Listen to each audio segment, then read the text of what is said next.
I'm gonna share with you exactly how I build $1 million company in 60 days, what I call the replacement ladder, how I replace myself out of different parts of the business so that I could do this in a month. Some people think it's crazy, it's not possible. I'm gonna tell you how to do it in this video. The first step is choosing the business model.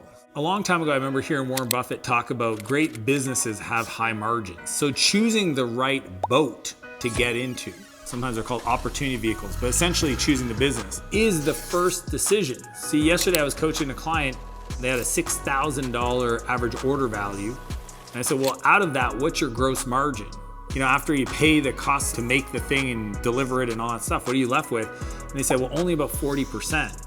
See, most businesses, if you don't have a high gross margin product that you're selling, it's gonna require too much capital to scale. So for you starting off, you may not have the ability to grow the business because you don't have the dollars left over from the sale to actually reinvest in that growth. So number one is choose the right business model. Number two is you gotta work really quick to clone yourself. And I talk about this in my book, Buy Back Your Time. If you're trying to grow really quick, you should be spending your time on things that generate money, not on messaging, communications, scheduling, processing, administrative stuff. I mean, I literally had to set up the corporations, hire a bunch of people, open up the bank accounts, do all this stuff. Now, if I was doing that, that would take 10 to 15 to 20 hours a week. But because I wanted to run and I didn't want to walk, I got my assistant to do it. And that's why I talk about in the replacement ladder, the first hire every entrepreneur should consider is somebody to help with administrative tasks. Just find somebody that takes all of the menial task that isn't about building the thing that you're gonna sell to the customer off of your plate. The third thing is you gotta systematize the delivery, meaning that every time you sell to a new client, you have to build a process so that you deliver on that promise, what you sold, as fast as possible, and ideally that you're not involved. See, if you have to be involved every time you sell something, then you're actually gonna push the brakes on anytime you get really busy and you start selling a lot of stuff.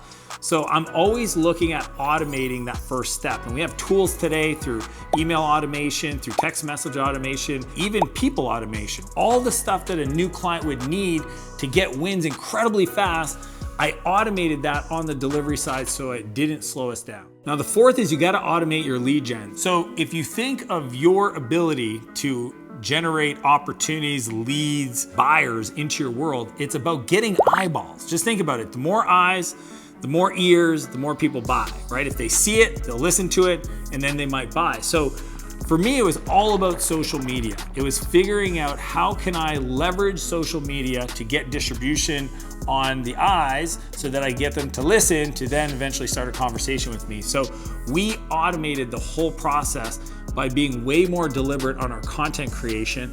That created the viral video content. See, today it's not about how many followers you have, it's are you saying anything interesting that the market decides to watch, because the algorithm will actually give you distribution. So once you got distribution, then you can get them to listen, and then you have to have a clear call to action for them to follow you to start a conversation. So building a marketing engine, there's only 4 ways to do it.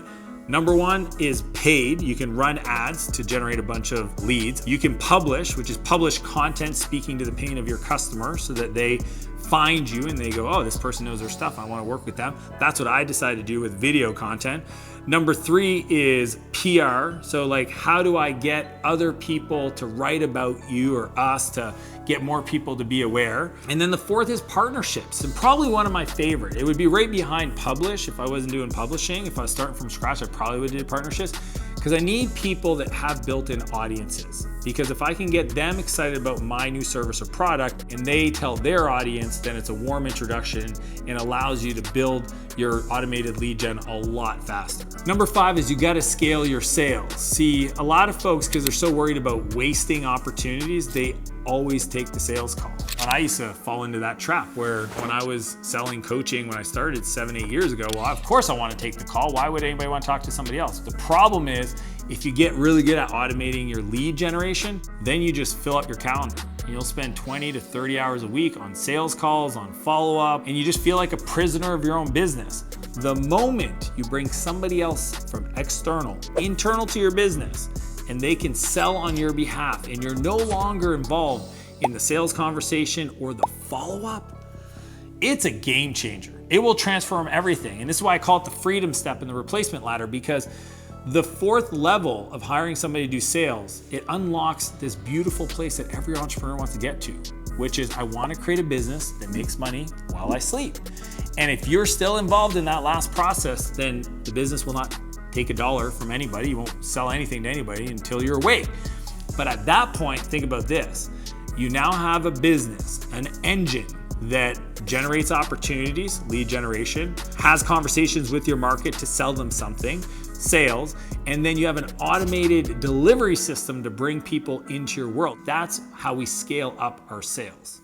The sixth step is leadership.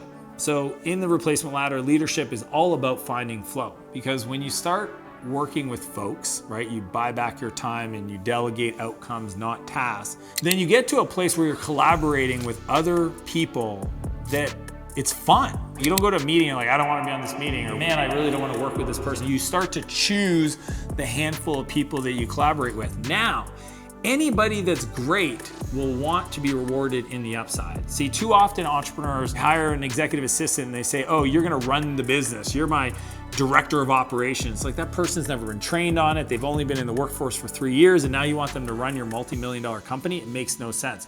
So what I do is I find leaders that as soon as I have a system working, my marketing, my customer success, my sales, I want to hire somebody as quickly as possible to lead that department and compensate them either on profit sharing, but more importantly, aligned incentives, right? So it's profit sharing based on certain new baselines they hit, or give them equity, give them ownership. There's a big difference between people that are renters and owners. If you just look at real estate, right? You walk by a neighborhood and you find a house that's full of grass in the front yard, there's a good chance that those people are renters of that house. They're not owners. Owners take care of their home. They make sure it's clean, the repairs are maintained.